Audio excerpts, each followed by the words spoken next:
to reflect on the highs and the lows of 2024. Well, get yourself a coffee because today we're also going to be talking about setting yourself up for success in 2025. Today is a Campfire Chat with my co-founder of OmniSAM, Jacqui Ashley. And we're going to be talking openly, honestly, and unscripted what it's been like in a startup business for our first 6 months. We'll talk about lessons we've learned, strategies we've used to build momentum. Plus, we'll also be sharing with you how to get involved in our upcoming 3-day GSD Workshop at the end of January. So today, let's talk vision. Let's talk growth. Let's be real, unscripted, as we reflect back here today as New Year's Eve. Well, it is for us in Australia. If you're in the past, you're waiting for that. We're in the future. But grab yourself a drink, whether it's something sparkly or something dark.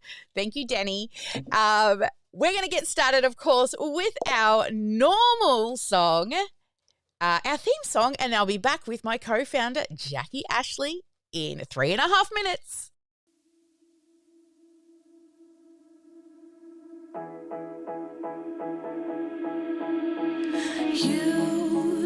You've been hiding in the shadows way too long. You always thought that you were weak, but babe, you're wrong. Yeah, you better step into the light, just give it a try. Think that it's time you let that spark out. You've been hiding in the shadows way too long. And who cares if you might mess it up? You're stronger than the others think. And who cares if you might mess it up? Go ahead and shine, darling. Go ahead and shine, my dear. 'Cause who cares if you might mess it up? Just shine. You shouldn't doubt yourself, 'cause you're a work of art. You should know that you are perfect with those flaws. Yeah, you better step into the light, just give it a try. Know that it's time you let that spark out. You've been hiding in the shadows way too long. And who cares if you might mess it up? You're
No sound. There we go. Thank you so much. Hopefully there was sound before. Hello. Welcome to our Campfire Chat with lots of technical difficulties here on the final day in 2024. We have the amazing Jacqui Ashley, my co-founder here, and we're here really just to have an unscripted conversation to reflect on our journey as a startup business owners here with OmniSAM, talk about what we've learned, things we've struggled with, and really just try and keep it really candid and lighthearted, and really then give you a bit of a sneak peek into some of the ideas, because we haven't had our team retreat yet for 2025. So before we kick off, we would love to hear from you. What was your biggest learning moment in 2024? So comment below. Keep those conversations coming on in. I am teching my own show, so I'm trying to get all the windows in the right place. But what was your biggest learning moment? Now, before we actually get into all the things, Jacqui, hello, darling. Lovely to have you here. You didn't sleep in or anything, did you? Literally, I think my eyes are still puffy from just literally waking up and uploading it. And then so it's going, I'm going to send you a link. I'm like, oh, okay, give me a few minutes. I'm in, I'm out. And she's like, where did you put the link? I said, in the calendar. She's like, which calendar? I'm like, the Jacqui calendar, the Sally calendar, the OmniSAM calendar, all the calendars. I'm here, baby. That's all that matters. I'm here. Better than me last week, because you rang me at 9:15 and said, where are you? And I'm like, oh, it was Christmas Eve and I forgot. So... and it's much harder because I've got to do all the setup. So get those tippy tap fingers out. Interact with us as we have a little chat. We do really want to know, what's your biggest learning moment from 2024? But Jacqui, let's start with some wins. What's some moments for you that, you see as a win or a standout moment for you, both professionally and personally, in 2024? Well, I think a personal win, actually, this will come under personal and professional. I think starting a business is a big win, right? It's not something, everyone thinks, oh, yeah, start a business, but it's and having started businesses in the past and actually managing a few businesses, it's a bit more challenging this time around. I think starting a business, and also in an industry that, well, I'm only familiar because I have been one of your clients in the past and working with you through that. But still, it's an industry that is not my most familiar or strongest, I think, Yeah. Even though you've worked, share with the audience, what other industries prior to this one have you actually worked in?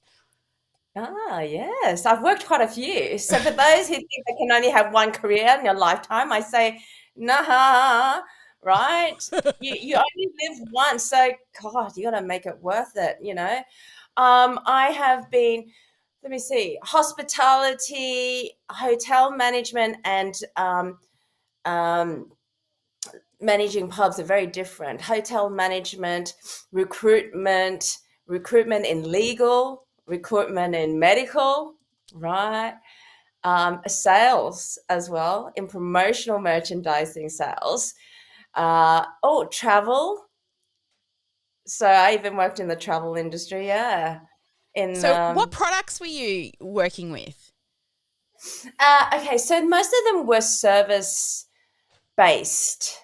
Hotel management, we were selling rooms. I was working with the Ritz-Carlton Group as in the sales and marketing then. Mm-hmm. And, we were selling corporate rooms to corporate clients. So promotional merchandisers, we were selling to FMCGs. That was a lot of fun because logos creating logos and creating marketing strategies and promotional products for large companies, such as M&Ms and all that. Yeah. Yeah. And then we've got legal recruitment, which I went into. Again, I was like, I didn't have skills in that industry, and I just went in and said, okay, teach me. I'm going to get in and get my hands dirty and learn it. Oh, boy. And the thing about that, we set up when Lehman Brothers but that was like in the GSD, that was the worst time you could ever set up a business, but we did. And working in the travel agent with my uncle back then, many, many years ago. So I've done a lot. And then medical recruitment in the last 10, and also my own coaching business as a mindset coach. Yeah. You and we both But went Sally, in. you have too. I mean, your background, right? Tell me about yours, because you've gone through a lot as well. Well, I guess, I mean, I can go all the way back to when I was 8 years old. And I started my first business. Selling things. I was selling things at the local market, so I'd go around and my grandparents would get there really early, and we would always have to be the first in the front gate. But then we would get there really early, and then I had nothing to do. So I used to go and buy things with the money that I earned and take them back to my grandparents' table and sell them. So I've always found a way to sort of turn $1 into $2. And I was selling things on the school ground that I'd bought at the market. I would sell them on the school ground. Yeah, my first real job, was cutting sandwiches in Highlight Cakes. I don't even think they exist anymore. It was a franchise sort of pies and cakes place, and I used to get to go home with leftover pies and sandwiches and things like that. That was my real sort of job, apart from helping people at the markets. But my job that got me to move out of home, I was working at McDonald's. So I think that was a little bit more of the systems. When I look back now at the systems that McDonald's had, that makes me kind of realize, well, hey, that's probably why I love systems, because I always, whenever they ran competitions like fastest server, guess who won? Me, because it was a challenge. And McDonald's had a thing where if you didn't serve the food and push it forward within 1 minute, they would get a free meal. And I never once gave away a free meal. Thank you. And always serve the most amount of customers in the lunch hour. So many jobs. But then I think after many surgeries, I got confined to bed, and that's when I stumbled over network marketing. And I think that was my gateway drug into being a real entrepreneur. At the time, I didn't realize that I was, and probably since 8. But that was really my biggest gateway drug into running my own business, because it was successful. And, I was number 1 team builder in all of APAC. So that was pretty decent, and 3 in the world. So I fell in love with I loved the products because it was pretty nails and makeup and, all things that sparkle. And then I think that it was teaching and helping people who wanted to be leaders within the company that I fell in love with. And that's when, the Sparkle Class Academy was born. I've always loved teaching, and I've done that as well. I'm a qualified teacher, but I think teaching and motivating and mentoring is my thing. And so this will be my 3rd, not including MJA. But Jacqui and you and I got in together, we'd been, I don't know, how long have we known each other for now? I'm just trying to think. It was well before COVID. It must be 5 years. Was it before COVID? It was way before COVID, because we went through COVID. Oh, yes. Wait. Oh, yes. Okay. Yeah. Can't even remember. I reckon at least 5 years. I reckon, because I always sort of said, I won't bring somebody on in a business until I've known them for 5 years. Oh, 2018, I think. Just before COVID. Yep. Well, there was 18, and you went through when my daughter was sick for a little while.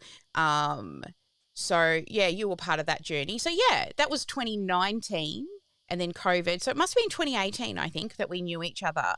And I think the biggest turning point for me was when I lost my mum just over 12 months ago now. That's when I realized, because the Sparkle Class Academy was $1 million business, right? We turned over $1 million. We did really well. But that's when I realized I've kind of built myself a monster because everybody's buying Sally. Yeah. And then I couldn't take any time off. Yeah. Right? And that's when I said yes to you for MJA. It wasn't too long after that. I said yes to you. And we, in November, not this year, the year before, I went in partnership with you with Medical Jobs Australia. And from November through to June, I gave it a crack. Hated it. Oh, I really did not like it. It was admin work all day, every day. And even though I was still building systems in the background, it was still admin work every day, and it was very repetitive. Admin and compliance work. Yeah, compliance. And I don't like to read. The medical industry is a very niche. It is. And really, this was my day. Wake up, read emails. There's a job offer. Contact a doctor. Doctor says yes or no. Contact hospital. Tell hospital yes or no. Confirm, and do it all over again and again and again and again. The same thing. For one placement, maybe 3, maybe 4, and then we've got to just keep placing all the time, right? At different doctors, you do. Yeah. And you go to hospitals. Well, I know you're going to go to back because you've been working in that industry for a really long time, but I could not see myself in it. Yeah. I gave it a hard go though. I went full time with you from November to June, right? I invested money and I think that's a big win for you. Yeah, I learned a lot. And I also learned what I don't like to do. More than anything. Yeah, and then the Sparkle Class Academy was how we met. You actually were introduced because I was doing really well with Keep, the CRM software, and they would send me leads every so often. And they sent me you, Jacqui Ashley, and you were not easy to close. So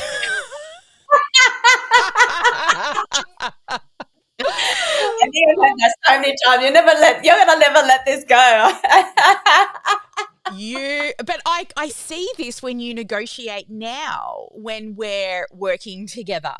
Like, you're really good at negotiating. And one thing I'll say that you do so much better than me is hiring. I guess that's why you worked in recruiting for so long, because I struggle I hire okay, but I can never get rid of them.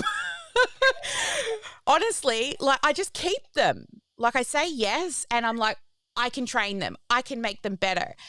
But we've grown so fast, Jacqui, this business, right? Yeah. Like, within 3 months of starting, we had already won an award in the SaaS industry. So SaaS means software as a service. We'd already won an award for over 100 SaaS subscribers within 3 months, or, people attached to our agency.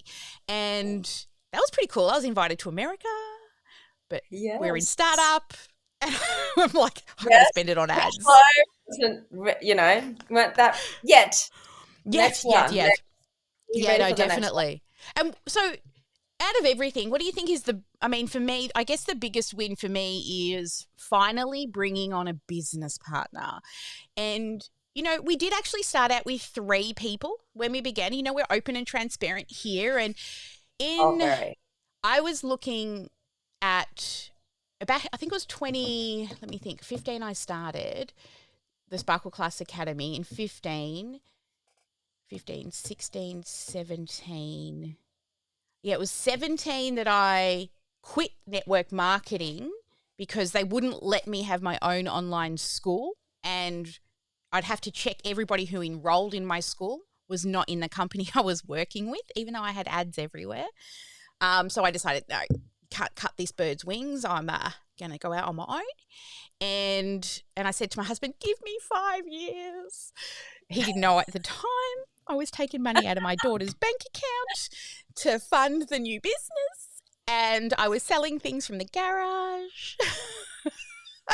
That's it. You do what you need to get the money, right? Yeah. Well, right now, have we been paid yet, Jacqui? Not yet. It's coming. It's coming. It's what Have we're our doing staff. for the long-term vision, right? For the long-term vision, right? The staff is important. The right? staff is. And I think that's a big thing for me is having Jacqui in a role that I know that I struggle with, because I just see rose-colored glasses and I can keep beating that dead horse and fix them. But, you know, I always heard that saying, hire slow, fire quick, right? I can do the slow because I'll keep them for years. I could never fire. Before I'd fire, I would have a counselling session with a mentor. I would write a script. I would practice it, and then I'd bring somebody along so that I would try not to cry. And this happened many times through the Sparkle Class Academy when I realised, you know, things weren't a good fit. So you're like, no, Sally, no, they're not helping us right now and we don't have time for this. And that, I think, has been the biggest part of starting OmniSAM. And every time something happens with the staff, I go, not in charge of HR.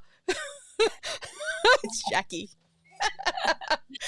What do you say you're not in charge of, Jacqui, when you think of OmniSAM? Oh, I tell you what, the tech. Give me the sales, give me the people, the thing, how every little thing works, you know. But here's the thing, being in the industry doesn't mean that you can't, you got to also learn. You got to know a lot. You do. Not saying, but the inner, the real deep tech stuff, you know, always comes back to you. You got to know enough. You got to know enough about your business for you to be able to share with people, because you can't help people you don't know your business. So you do have to have that knowledge to know enough, right? Yeah. I will say, you're always saying, oh, just let me have a go at it, right? Because even you just want to get in and click around. And we have a funny little internal joke when something breaks or we click the wrong button. We go, oops, did it, Jacqui? Yeah. Hey, if you don't give it a go, you'll never know. You're never going to learn until you actually make some mistakes, right?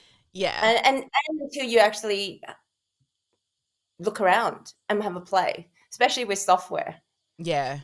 Now, when we started, I hit the ground running because I don't like to go slow. You just run in the deep end. I do not like to go slow. I think it was a statement. No, she doesn't. I tell you what, no, she doesn't. You got to be ready you got to be ready. And I was like, oh my gosh, what's happening? What are we doing? What's happening today? Okay, where are we at? Right. This is this. Something changes next day. You have to be ready for it, because things change really fast in our business. I have a lot of crazy ideas. I do. Oh, you do. But I love it. And that means shit breaks too, because we move so fast, you know. And I remember, like, when COVID hit, I decided to put together an online, this is because I'd already been living in Zoom since 2015. So I decided to create an online event, and I threw together a 3-day event with 50 speakers, and I did it in less than 4 weeks. Yes, you did. I remember. A whole website, multiple Zoom accounts running so people could go to different sessions, and there was a help desk and there was a home base with links to all the Zoom rooms. I had to ask people I knew and clients if I could use their Zoom accounts so I didn't have to buy heaps of Zoom accounts. So, yeah, that shows how long we've been together. That was a while ago. That was Sparkle OnCon. Yeah. Oh, yes. I remember that, because I was like, 4 weeks, huh? Oh, this got to be a record for someone who can do a weekend summit. Like, online conference for a few hundred million more I money. know. Well, you did it, girlfriend. You did it. well, Right? when we looked at forever, right? I had who knew that the muso arty chick from school who hung around with all of the people behind the shed that are doing things they shouldn't do, would end up running her own company in software. Like, it surprises me. But when I was working with Keep and Kajabi, and I was still like, do a little bit of stuff with Keep and Kajabi, I got invited to teach for Keep. I'm, on the committee thing for Kajabi, but it was about 2017, it might have been, before maybe 17, 18, I thought, wouldn't it be nice if I could bring everything I like about Acuity, Keep, Kajabi, because they were the three major platforms that I, help people with, into one place. So we used to call it the Sparkle tech stack or our ecosystem. And we would only bring people on who used that software. Then I spent time researching, how can I build this myself? And I talked to some developers. It was going to be millions of dollars to get a developer. Yeah. And I'm like, nah. Not yet. Not yet. No. But back then there was another company that was developing software, but it was horrible. Like, I jumped in, I thought, this looks promising. And there were lots of other ones too that were coming out at the time. But yeah, that was 2018. And then this year I went back to one of the developers and I'm like, holy hell, that's come a long way. And that's when I'm like, yeah, I can work with these developers. I've got all these other things I can develop, bring in my developers, use really stable software that's been around for a while, that is constantly being developed. And hey, let's start our own software company. So I reached out to Jacqui, and at the time, one of the people that were working for me, Christy, and said, hey, ladies, want to go into this together? And when it's the same for MJA. Like, I went in and we weren't getting paid, right? We didn't get paid when we started in MJA. And that's what I said to you guys. I said, we're not going to get paid, but yet. But we have but you will definitely have shares. It was scary because I have to share my money. And I've never had to ask permission.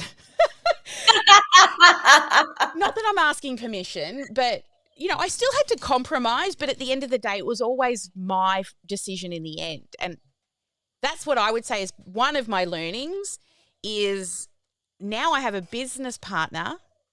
I have to check before I implement a brand new marketing campaign. And look, I think you've done really, really well, because there were times where I did challenge you, and but you kind of learned and reminded, that's right, I have a business partner that that I need to talk to, need to discuss, right? We do some good late night discussions and debating and standing up for our opinions, but a few times we've gotten a little, I guess, listen to my way to each other, and then at the end we're like, oh, sorry about last night. But we do. It never feels like an argument. It's just we're passionate, and we know it comes from love. Like, we've both been doing this now for 6 months, and we have not drawn an income from the business because it was more important to pay all the startup fees and bills and all of that. Stuff. Yeah. I was going to have a look this morning, and I never had a chance to have a look at, what we've done each month since we've started. Like, has it been a profitable? Let me see if I can jump in and have a look. How profitable have we been? I haven't had a chance to really look, but we did set a little goal and profit first. So, Jacqui, you explain how you would explain profit first, because that's the system we've used for managing our money in this new startup. Yeah, I love it. I think it's a really smart system, actually. And if you haven't got a system for managing your cash flow, cash flow is key. And I think profit first system is one of the best system. It's allows you to put money into your bank account. So you have money in there. Because as you, especially for startups, when you're paying bills and things like that, when you have one account going in and out, it's really, really hard to manage what cash flow goes where the cash goes here and here. And so having the profit system allows you to segregate. So what we would do was we would have 5 different accounts, right? Money would come in one account, then we would separate it depending on percentages. Profit, a percentage of that goes into profit, owner's compensation, operating expenses. So a percentage of the money coming in will go into the different accounts, even for tax. So we always have money for tax. We always have money for operating expenses. And we even had money for profit as well. We do. Yes. Actually, we haven't touched it. We haven't drawn it because we had a goal that we wanted to reach. We said, okay, we're not touching this owner's comp until we reach this money, then we can start paying ourselves, right? Yeah. So and this is where you've got to have the vision in mind as well as the right strategies now in place to get to where you want. And I think what I love about our relationship is we both have that in mind, and we're both willing to take some risks, and we're both willing to put it's a risk, right? We've had a lot of challenges, let's say that. But we've also overcome those challenges together. Yeah. Yeah. Lots and lots of challenges. So with the profit first system as well, I said to Jacqui, so the main accounts, every single dollar that comes in hits an income account. And then we distribute a percentage rate to operating expenses, owner's compensation, tax, profit, and then that's it. Yeah, because then there's income. So that's our 5 accounts. Yeah. And we went without for 6 months to hit 25,000 in the owner's account that we're not touching until we get to that figure. And the reason for that is once we start paying ourselves an actual wage, there'll always be money to pay ourselves a wage, right? So if I started paying ourselves now or when we first started, I might pay ourselves and then nothing. I'd prefer to pay staff and marketing. I always tell Danny, if we win the Tats Lotto, I'll spend it on ads. Turn $1 million into 5. And then we can always draw a wage because that will constantly be topped up from the income coming in. And we've got a buffer in there to be able to say if something doesn't go right for a month, we still get paid. So if you've ever heard the term go without now so you can reap the rewards later, that's what it is. So I have literally been pulling money from wherever I can. My husband's gotten good at starting to sell things because, I wanted to actually shut down the Sparkle Class Academy. It wasn't a matter of still keeping it running. I actually wanted to just let it go. And yeah, it was scary bringing people in like you two. I didn't know. Will you show up? I know you worry, right? I built this business. Yeah. And then if I bring people in, will they be able to GWC? Get it? Yeah. Get it? Want it? The biggest part is the C, capacity. So, beautiful Christy, she has, a young family, and just she didn't have the capacity. And we just like staff members, we can't shoulder them and carry them until we're successful. We really, how many hours a day do you think we work, Jacqui? All right, entrepreneurs think that you don't need to do any hours. Let's be honest here, okay? When you're doing a startup and startup business, especially, you're putting in the hours.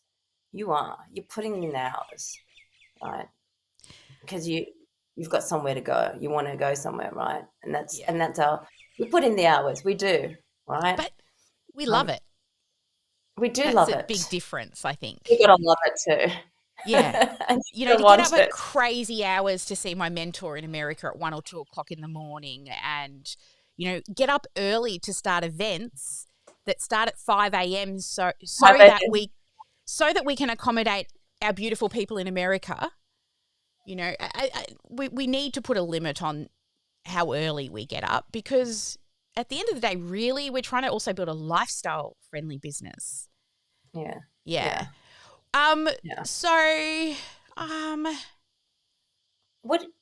Yeah, you go. Your turn to ask a question. Well, I can ask you, because for you, Sally, from Sparkle Academy to also, right, from Sparkle Academy to OmniSAM, that was a big transition for you. It must have been the hardest decision for you to do that, and also to bring on a partner. How did you manage that? What helped you through to actually get you through that transition? Say, yeah, and you know what, I'm gonna do this. Yeah, I think my mum had a lot to do with it. Losing my mum and then realizing that I still had all of these clients banging on the door when I just wanted to grieve, and realizing that, and it's something that I teach as well, right? Build a framework and sell the framework, right? Sell your signature method, your product, because then you're not selling yourself. And I found that even though I do and have created the Freedom Funnel Formula framework, they were still all buying me. And Yeah. I never felt like I could take time off. Like when I went to Malaysia to meet my biological father, I knew that I had you guys looking after the place for the first time. So for me, it was really scary. And looking at the numbers at the beginning when you first, and you're like dividing it into 3 and you're dividing it into 2 and you're like, oh my God, this used to be all mine. Now I've got to give it to someone. That was a hard pill to swallow, right? But I mean, we're spending so much more on team. Customer service is a huge thing we're fixing, but I think that was the hardest shift. Also, leaving Keep and Kajabi, because let's be honest, they helped me get $1 million business. And, you know, even though I've done it in the past, it was through products and I hated it. And I only just did it because I saw the money, but I didn't enjoy the work. The Sparkle Class Academy, I did love it.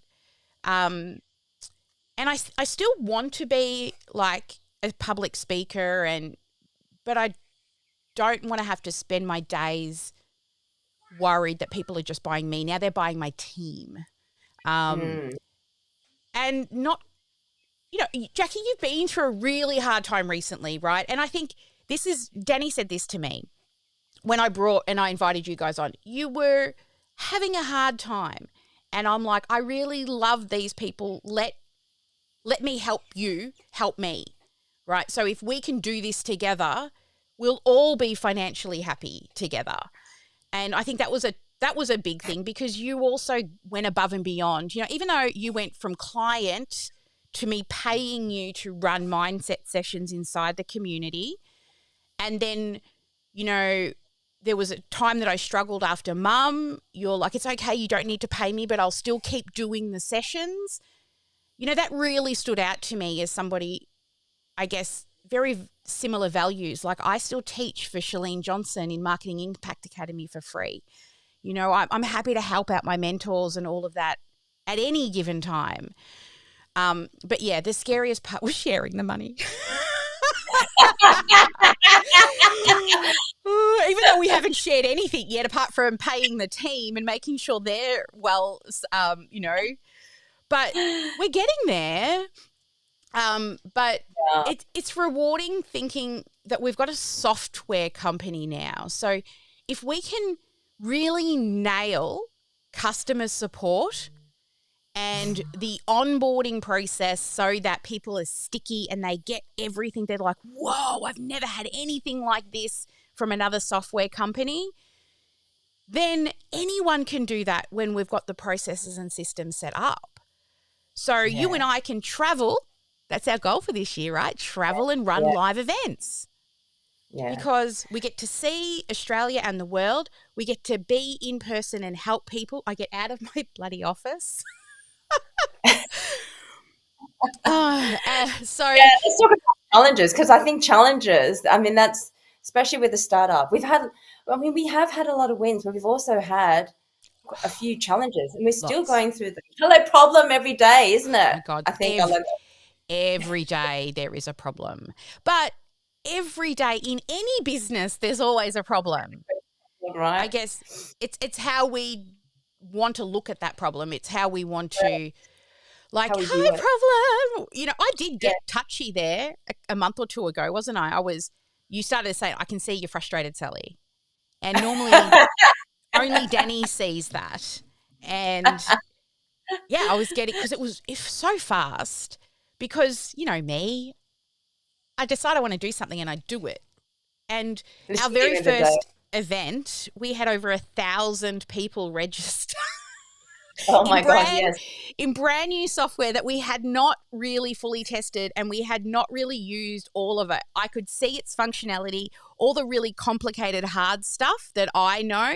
I'd tried that, but other things like scheduling on social media and, you know, the basics, setting up shopping carts, all those basic things I hadn't really done, but I was just like, let's go for it. And I brought 1,000 in. The second time I brought another 1,000 in. And I think within 3 months we had 2,500 leads. How did you manage that, Jacqui? Because you are now in charge of sales. I do the marketing and bring them in.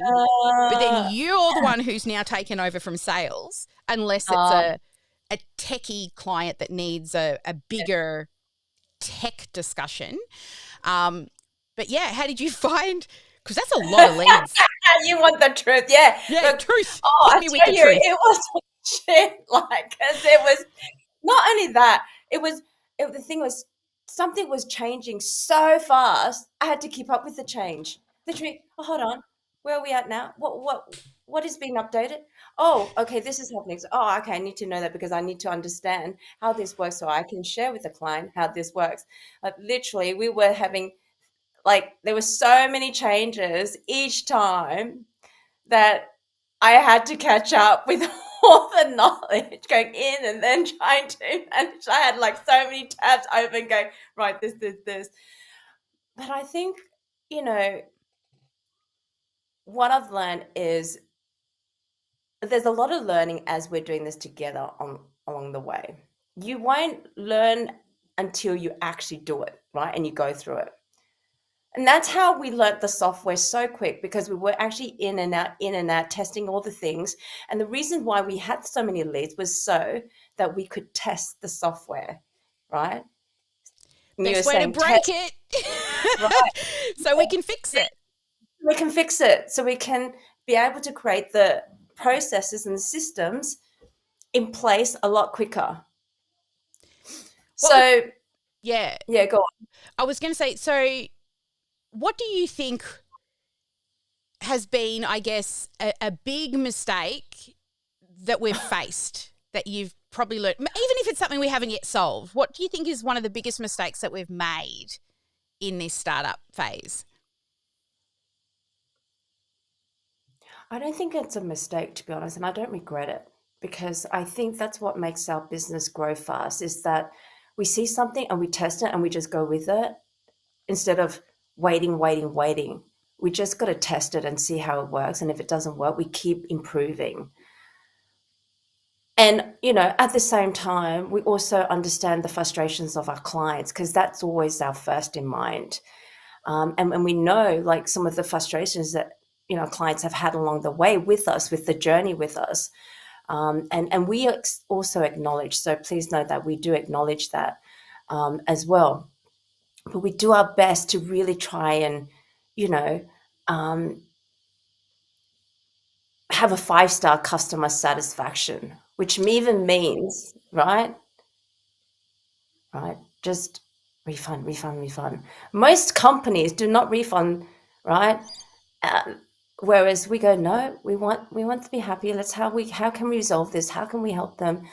And I just want to say for all our clients out there, who have been with us so far, thank you so much. Like, Our team thanks you because they get paid.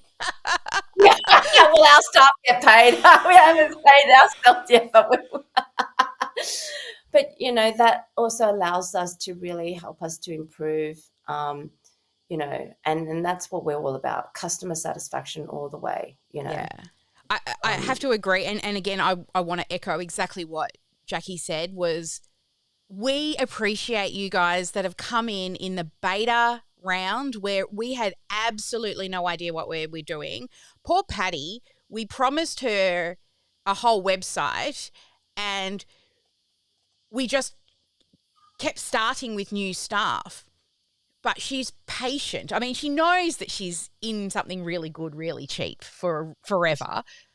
But that's not the thing. Like, she did pay for a service that, if I was the customer, I would be, okay, come on, girls. And to me, that makes me so grateful that we are in startup. If this was happening in 3 years' time, we would have a shit business. Yeah. It will Right? not be.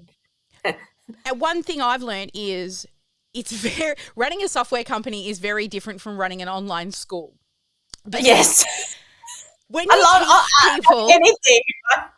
When you teach people and then they follow you along click by click, or they go through your course, or you do a mentoring session, and even I still had clients that we would build things for, but at the end of the day, there wasn't too much stuff to manage in regards to customer outcomes because a lot of it had to do with them doing the work.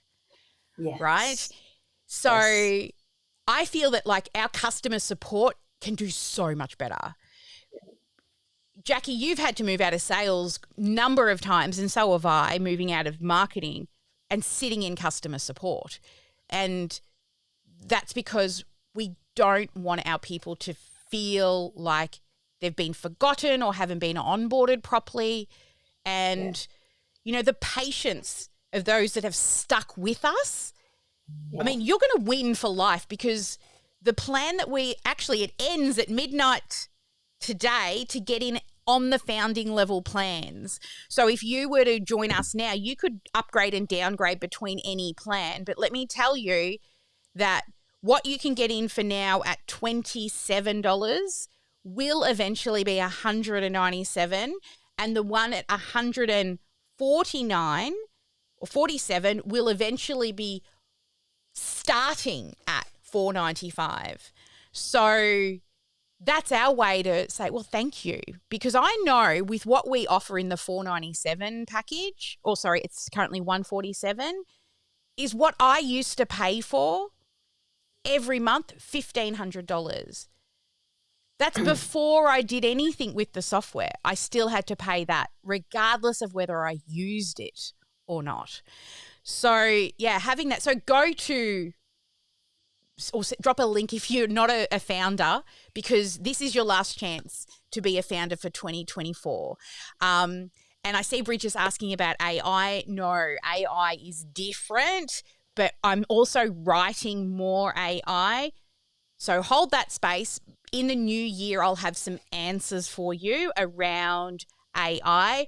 I'm hoping to put it into the 147 plan, but cash flow and development and time. So just give me a little bit more time and I'll definitely have an answer for you.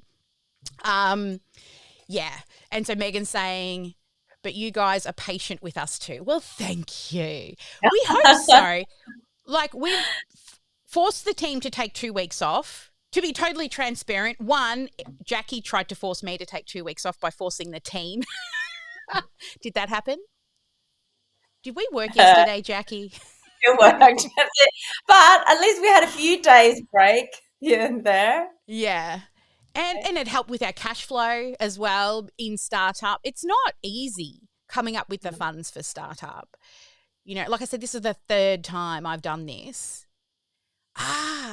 So here's something that I forgot about startup. January and December is never, when you're in a B2B, a month that you make money, right? Especially December.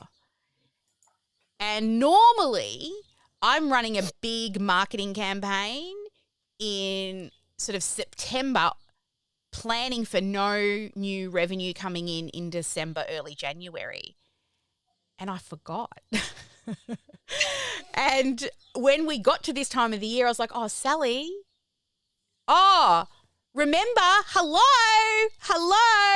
you've done this before. You need to plan and put money away for December, right, to cover your bills. So that was, a reminder, being the third time in, that there are slow periods. And I will say that is why you should never stop marketing. No. Never, ever, ever stop marketing. Never turn off a funnel. Always be growing a list. Even if you're just spending a few dollars a day on list growth, always be growing your list, because then you can spend more time serving those who want you, and you get less of this peak and trough. And it's an unsustainable way to run a business. If you are, going from month to month. Drip account as well. Haha. Yes. That's the other account. Yes. Yes, I forgot about that one. So the drip account in the Sparkle world, for 3 months, I forgot to put money in the drip account. So what happens is, if you get an upfront payment for, say, 12 months, that money then drips back in at the rate it would be if they were on a payment plan. So you don't touch the money, but it just drips back in to the income account. So that, because what a lot of business owners will do is they'll have a $40,000 month and they'll think, oh, I'm a $500,000 business, because if you times 40 by 12, it's a $500,000 business, or the same. And then they spend it all in that month. And then they're not actually in a $500,000 business, because they're not consistently bringing in $40,000 a month. So the drip account, I'll never forget, because when I forgot for 3 months, I struggled to pay bills, because I kept, 10 grand on ads, 30,000 on ads. And then I'm like, oh shit, I forgot all those, $9,000 and $25,000 payments were supposed to be dripped back, not just spent on 1 month of ads. So, yeah. Bridget says, can I cancel the AI? I don't need it yet. And I jumped up to 147, and that's in the AU. Everything. Okay. So there was an option to upgrade to AI. I stay on your 147, Bridget, because you're on the best plan. But if you've added on AI employee, you use it. I mean, it's awesome. And I'm still working with the developers, trying to learn it better so I can teach it to you. But she loves mine. So Mira and Chloe are her favorite AIs. Yeah, if you need to. But yeah, you'll still need your 147 plan. But Mira and Chloe, well, yeah, who knew that I would become an AI bot coder? Again, surprising myself. Share with them, Sally, how Mira and Chloe works, so our audience know, because when you have them, it's amazing. Yeah. So I've been writing and playing with AIs for a while now. I feel like I'm in this gold rush period for AI, just like I was when Live started. Remember when Facebook Lives, or actually Periscope Live, started? And that's how I went from 2,000 to 70,000 people who followed me in 12 months. And that also was a big help towards, turning the Sparkle world into $1 million business. I feel that AI is a little bit like that. And for some reason, I just get it. And I'm in and I'm playing and teaching it what to do for specific purposes. Because what can happen, I guess, in ChatGPT is the longer your conversation is, the more confused that the conversational thread becomes. It is starting to learn a lot more, and I'm seeing what it's doing, but I built them for specific purposes only. So Mira is for social media, and what she does is she helps people to batch create evergreen content for social media. She'll come up with all your ideas, your quotes, suggestions, and then I've programmed her to structure it so you can copy and paste straight out of Mira into Canva, link a few things, and then just batch create, say, 91 pieces of content like that. Then you've just got to go through and edit.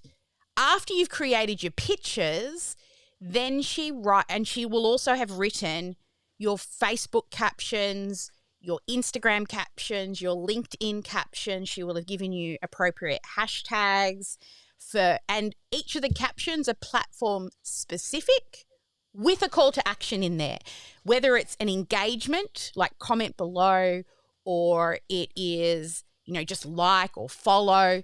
And she knows the framework for each of the different platforms. Because even though I am dyslexic, I actually really enjoy copywriting for marketing. And that's kind of a lot of the skill that I put into developing that as well, along with table creation and things. The second one I did was Chloe. So we do a lot of click-by-click building. And what happens is I'll structure out a landing page. So there's a section, and inside the sections there's different elements. So it might be a form and a button and a header and a text and a checkbox and a video. And people struggle to use the right copy. And I'll see people's landing pages and I'm like, oh, it's too feature driven and they're not focusing in on benefits and they don't understand marketing copywriting. Or if you look up PAS is a really good example of a really great copywriting formula. There's a few others that I've taught over the years as well. But it's problem, agitate, solve. And so Chloe knows how to do this in copywriting. And now she will, if you tell her you're doing the List Growth Made Easy course, she knows exactly what's in each of the elements as you go through the opt-in page. And she will help you write the dot points and the headers and the benefit statements and everything. And then she will help you write your emails. And she's also been programmed to, which I haven't done the class on yet, how to write a sales page. So those really long sales pages? The next thing I want to add to her is one of those really long sales letter type landing pages, that it looks like it's, from the head office of OmniSAM and it's a big long letter.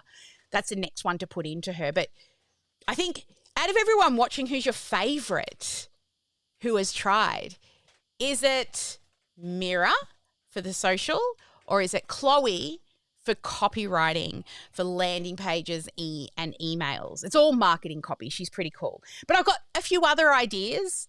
I've also got Bob the Builder. Nobody's met Bob the Builder. I don't think you've even met him, Jacqui, but Bob the Builder, I have him. He helps me write up my automation plans. So I've educated him about the customer's life cycle. So the one that I teach, stage 1, lead gen, stage 2, indoctrination, 3 is nurture to convert, 4 is sales, 5 is onboarding, 6 is upsell, and 7 is reviews and testimonials.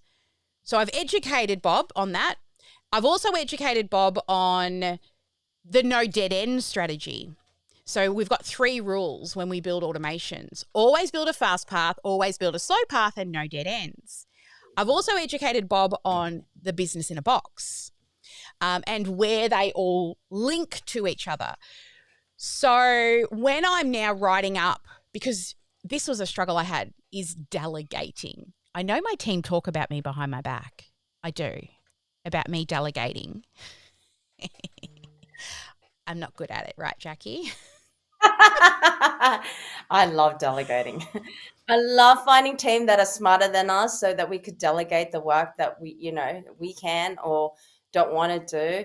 And I think that is so important to reinvest in good stuff, but also be prepared to know that if they're not doing the work that you want them to do, you have to be prepared to make that hard decision to let them go as well. Thank you. Jacqui's in charge of HR. I tell Danny all the time. Yeah. But we do. I love the work that you credit with Mira and Chloe and Bob the Builder. See, this is what we've realized in this partnership as well. When you're finding business partners in your business, is that you want to make sure that you have skills that complement each other.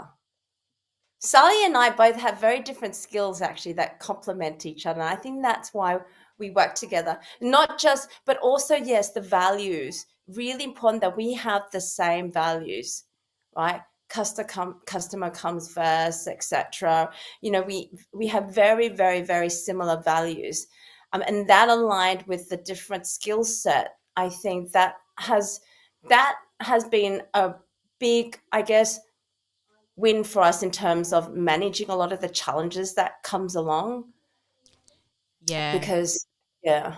What do you think? I think helping each other with our mindset as well. Like, yes, you say, like, we did definitely both different. I studied for 3 years to become a fully qualified life coach, hundreds and hundreds and hundreds of hours of pro bono work and then coaching. And then I realized I hate it. I said that I hate it because the reason I did it in the first place was because I was seeing so many clients coming in and it wasn't for lack of skill. It was lack of mindset of why they weren't taking action, why they weren't following up, why they were their own excuse for not getting things done. So I thought I can't just mess around in people's grey matter without a framework, right? So I'm like, I'll go become a life coach. And after doing that for 3-4 years, I realized I can listen to people kind of sort of complain about their issues, but then after 3 sessions and they haven't done anything new, I'm like, I want to shake them. And it just frustrates me because I see so much potential in them. So every time it gets to a point where I feel like I'm starting to get a little narky, a little like, just do the thing, I say, go see Jacqui. Just go see Jacqui. I've watched you take somebody from, I can't work from home because my housemate is my problem, for hours, a couple of hours, and I'm like, she's never going to get it. She's never going to see that it doesn't matter whether she's got a housemate or not. She can still do it. And you got her there and you didn't give up on her. About 45 minutes in, I'm texting you, she's never going to get it. This is frustrating. And you just kept on going and kept on going. And then by the end of it, light bulb moment.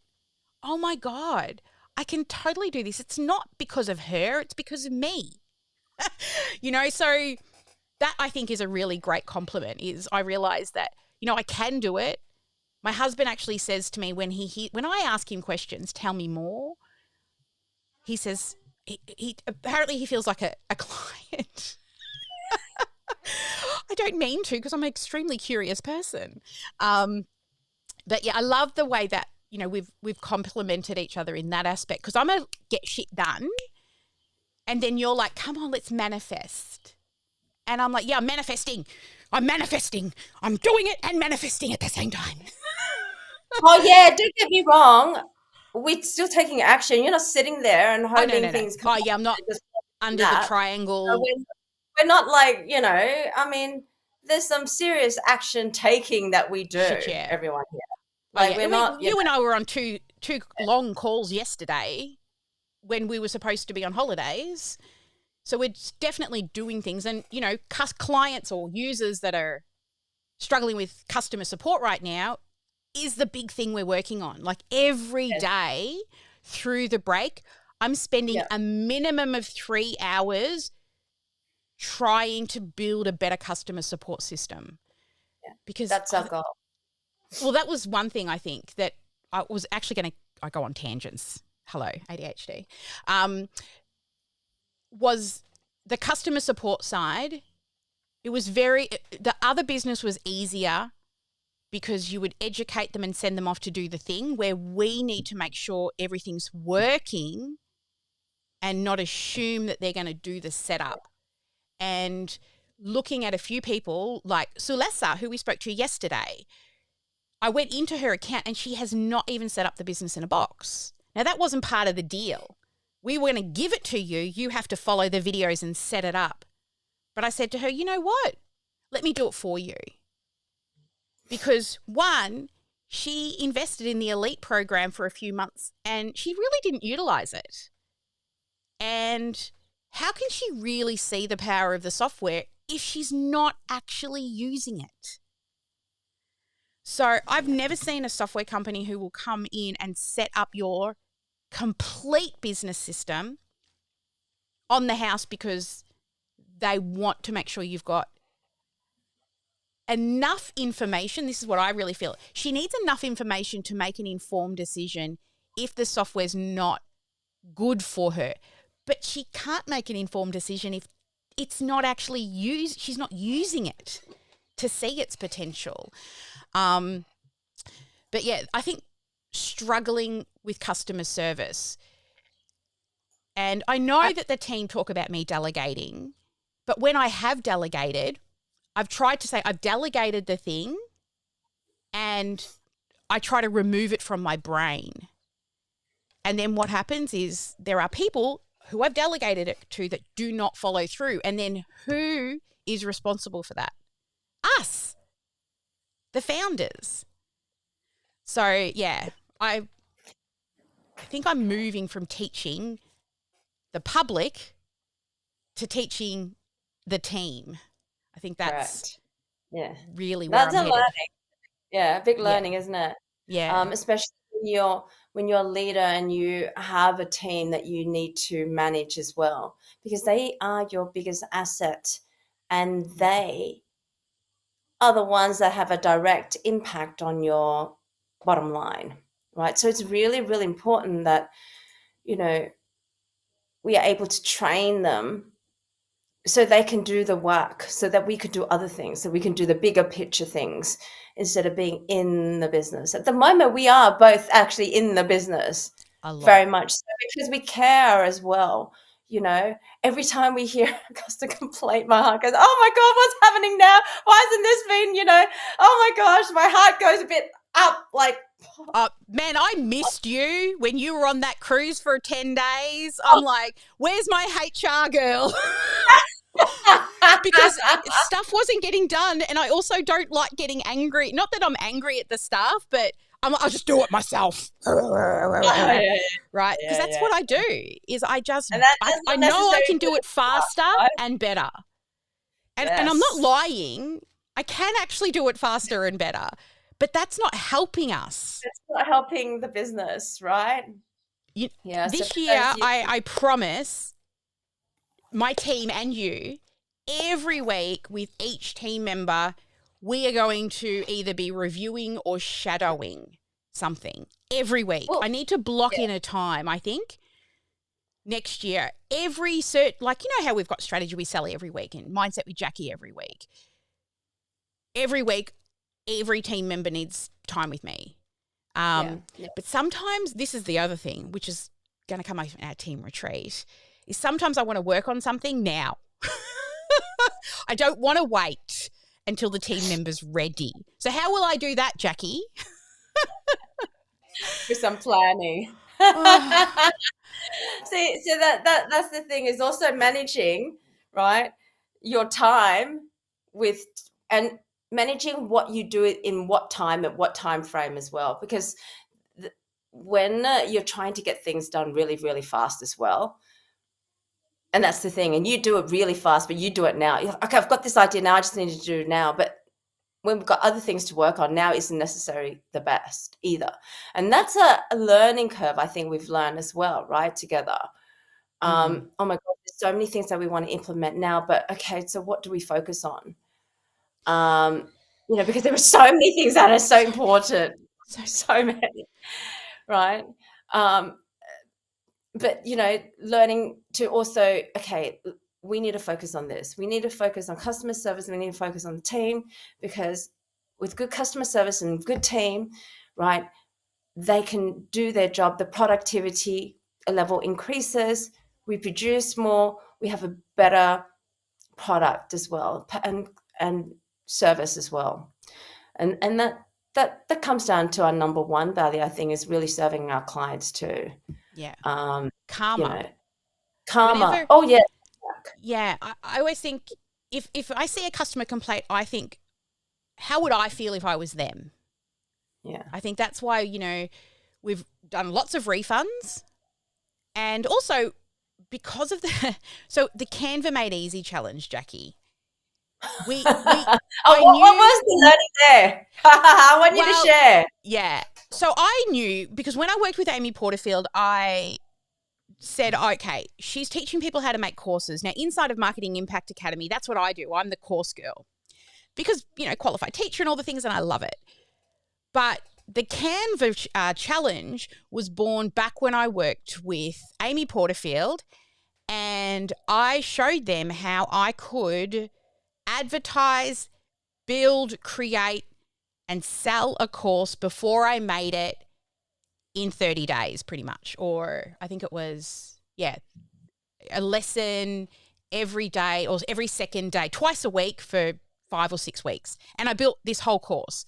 And I learned that I can get leads at like $4 with that challenge. And that was years ago. And then I ran it a while ago in the Sparkle world. I'm like, holy shit, it's still cheap. You know why? Because people just want to make pretty things. Business owners who think that learning Canva is what it's going to take to run a business is not the right type of client for us. It was a great way to test the system. And don't get me wrong, I'm a graphic designer through and through. I teach that stuff. I'm writing infographics in the training, the SOPs that I'm writing at the moment. Like, I'm a graphic designer. I think that's why I like automation, taking really complicated stuff and just seeing it in a straight line or decision diamonds. But taking what I've lost my tangent, Jacqui. What were we talking about? We're talking about Canva and the learning. Canva challenge. Yes. The challenge. Because we brought in a few thousand, but that was a big learning because we realized that actually wasn't our clientele base. Even though you love, and, don't get me wrong, like, they were really good lessons. Canva, you definitely something you need to learn for your business. However, we've also realized from that we'll bring a lot of clients that weren't ready for the software. They were not the right clientele for us, which also, learning from that, we realized what our clientele, well, we're going to talk about it in the team retreat, but we actually have realized what our target clients are that we want to work with as well. Because unfortunately, you can't help every single person. As much as we started off, I think we came and we said, we're going to cast a wide net because we want to see who we want to work with the software, what sort of clients that we love working with, what sort of business that we love working with. And we did that through Canva, and we realized, yes, we realized what sort of clients that we can help is more importantly, not all clients. Yeah, and if people are struggling to pay $27 a month to schedule consistent posts going on social media every day, could you find a staff member to do that for you back in the day when you didn't have to schedule? Most software that does that starts at $47 up to $97. And people struggle to pay the $27. They are not our client, right? Sure, it's a low-hanging fruit tripwire for people to come in and play in the software. Even $147, Australian, mind you, which is less than $100 for software that does what Keep does, or HubSpot, and Kajabi, and Calendly, and Hootsuite, and all of these, and you cannot pay $147 a month. Imagine if you had a shop and you were running a business. I see your software as your team, your team in a box. It's your team, it's your rent. Like, people wonder why we want to talk to you before you cancel your software subscription. It's because your software subscription is your payment gateway, your processing, your CRM. If we just got an email and someone said, cancel my account, we could literally cripple people's businesses without having a face-to-face conversation with them, because it manages everything. The only thing you will still need is Xero or some kind of thing, because that's the government's money, right? You have to have some kind of system like that. You're going to need a designing piece of system like Canva. And if you've got big projects or a team, project management software. Ticketing is a new system that I'm learning for the first time ever. Yes. Oh, yes. I think I sent a message in the team chat the other day, didn't I? What did I say? Something. It's here. Let me have a look. And then 2 seconds later, Jacqui rings me. I'm trying to look for the message. I just gotten off a call with the new ticketing processes that I'm trying to implement, and I'm trying to build into OmniSAM. So if anybody wants a ticketing system in the future, they're going to be able to use OmniSAM for it. But I had no idea what ticketing was. Do you know, I even Googled why is it ticketing? Because I didn't understand why they called it ticketing, because my husband works in IT and he's like, I was on support desk doing tickets. And I'm like, why do they call them tickets? And I had this moment of, holy shit, why can't I understand it? I think that was what I put in. I'm not a stupid person. Why can I not understand ticketing? And then I had this realization. That's how I felt about Keep. When I started with Keep, I felt every time I learned something, holy shit, I know nothing. And ticketing is what we're going to need for good customer support. And ticketing means, this is the out thing I had. Like, say you're at a deli and you grab a ticket and you're waiting in line to be served. That's what it is. And you have to be served within a certain amount of time. So I'm writing guidelines. If an email comes in, a response has to be done within a certain amount of time. Replies need to be sent within a certain amount of time. And the actual question, incident, request, whatever it is, needs to be solved within a certain amount of time. So I'm setting SLAs is another word I've just learned. What the hell are SLAs? Service level agreements. So like what we're doing with the new website, we will build your website in 30 days. A fully functional website attached to your business in a box in 30 days. That's an SLA. So you should see my SOP now, Jacqui. It is There's a lot of SOPs. Yeah. And so important to have SOPs. Yeah. All right. So shall we talk about 2025? I think it will be, I think it's important for us as, reflecting the year. Oh my gosh, there are so many wins, yet so many challenges and so many things that we want to do on our list. So going to 2025, what are your, Well, for me, I think the first thing that I'm looking forward to is team retreat. Team retreat. Bring on team retreat. So I've done team retreat by myself when I first started, which was out of the traction book. I do the vision traction. It's blue tacked in my wardrobe, in my cupboard. Every year I do the VTO sheet. And back in 2017, that's when I started having a team, I think it was, like a paid team. I started doing it with my team. And that's what we base our team retreat off. Yes, she's got the books. My traction's in the house because I've been planning for team retreat. These are the 2 books that you need for your business. Check out my profit first. Many. Oh, I love it. I love it. But my traction's in the house planning for team retreat. So I think that's what I'm looking forward to most is getting everybody rowing in the same direction. And first, because we've got so many new team members, that's what I'm looking forward to, is getting the team to write their own internal team values, the internal team mission. Then we be very open and transparent with the team and we share our numbers.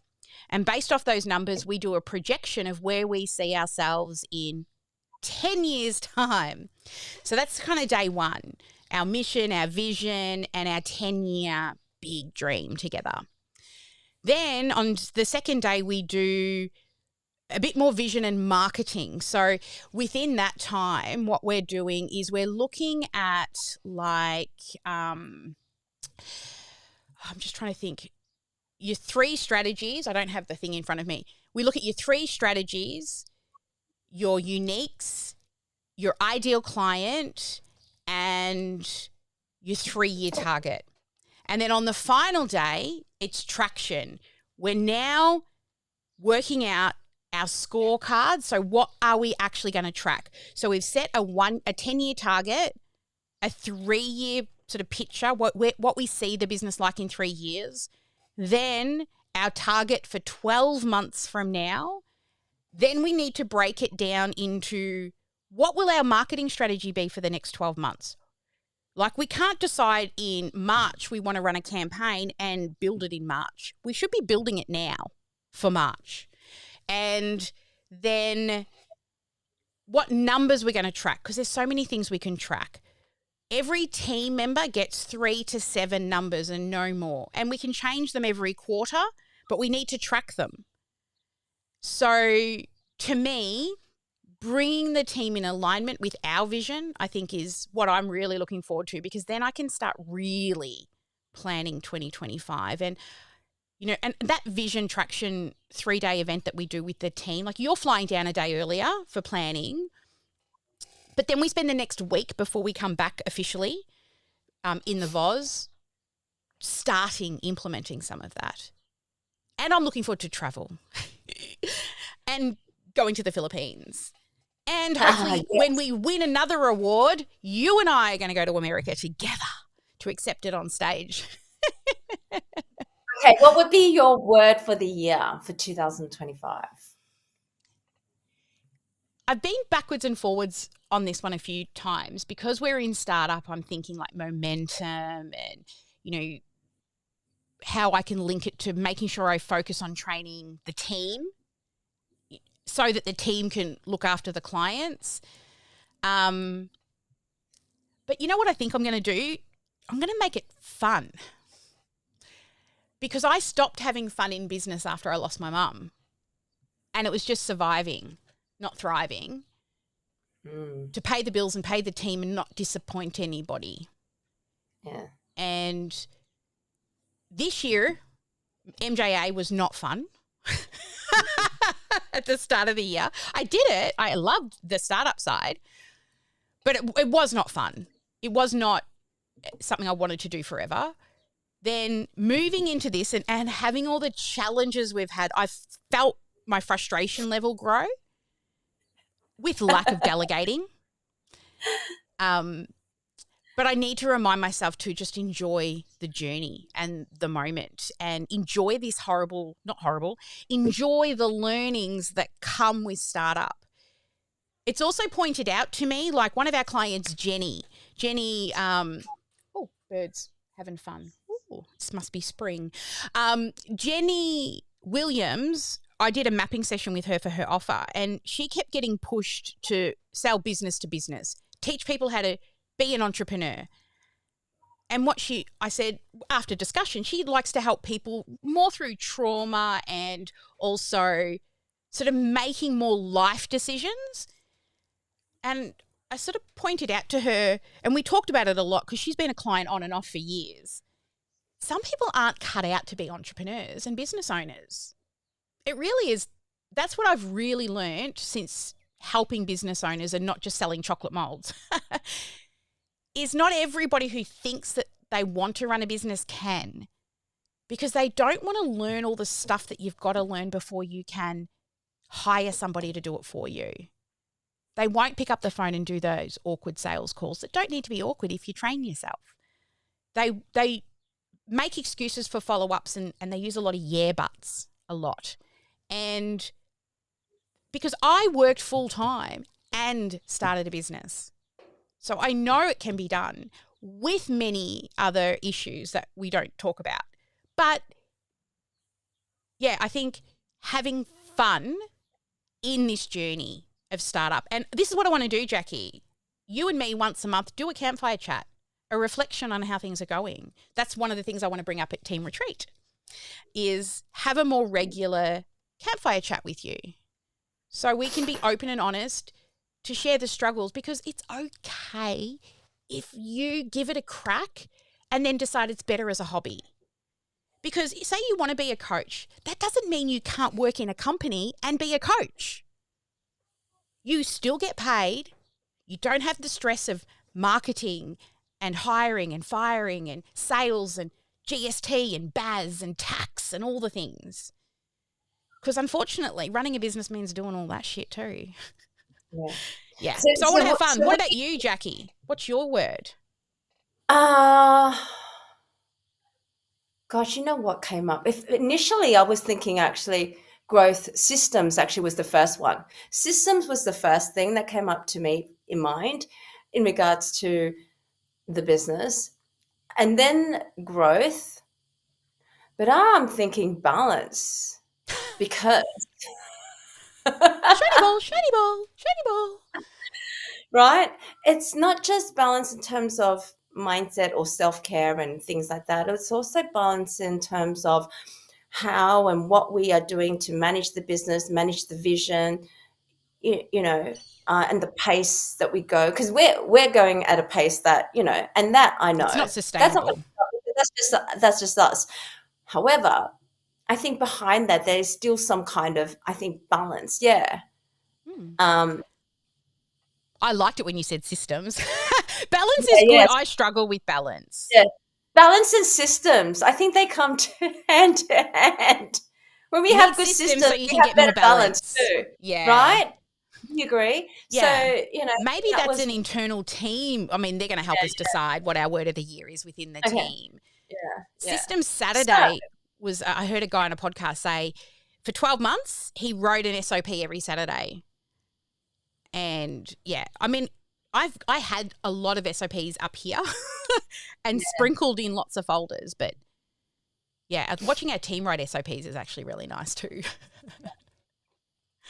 Yeah, true. Yeah. But yeah, the team retreat. Oh, just to mention, the VTO, the GSD Workshop, is based off what we do in our team retreat. So we have locked in the dates for the team retreat. Yes. What's the date? Let me just bring it up. I don't know if the funnel's working. I think hopefully it is for registration. But if you are one of our platinum, diamond or elite clients, you will get a free VIP upgrade when you register. Yes. It looks like it is working. So if you go to omnisam.com.au/V for Victor, or V for vision, T for traction, O for organization.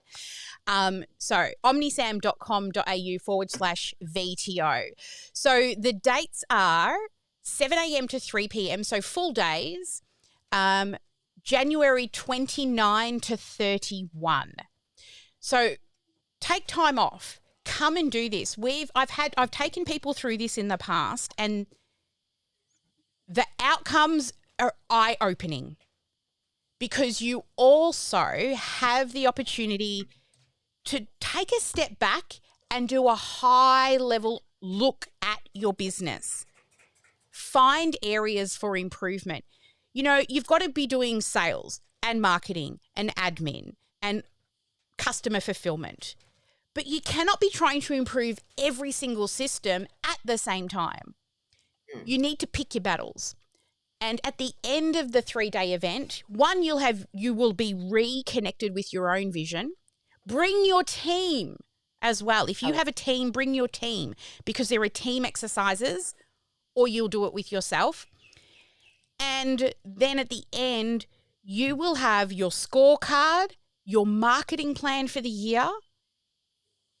And then it's just a matter of turning it on, implementing, and then doing it on repeat. You cannot keep chopping and changing your marketing strategies. I mean, look at a lot of the big people that do really well in business. They usually run the same events on repeat, year upon year upon year. And that's what we're going to be doing.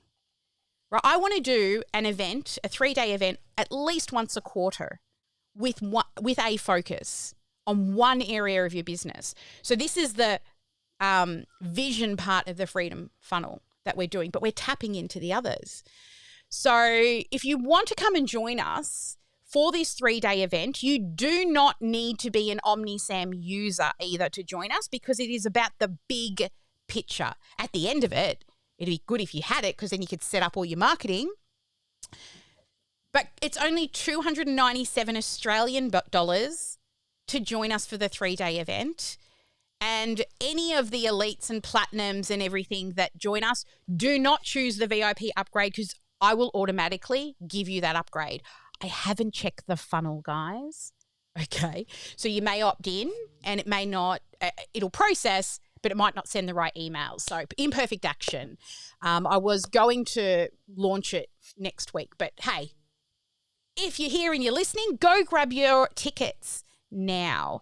And it's going to be an amazing event, the VTO, and it'll be right off the back end of our VTO. So we're very open and very, very transparent within our community about what we make, how much we earn, what we spend, what money we lose, what investments go good and bad.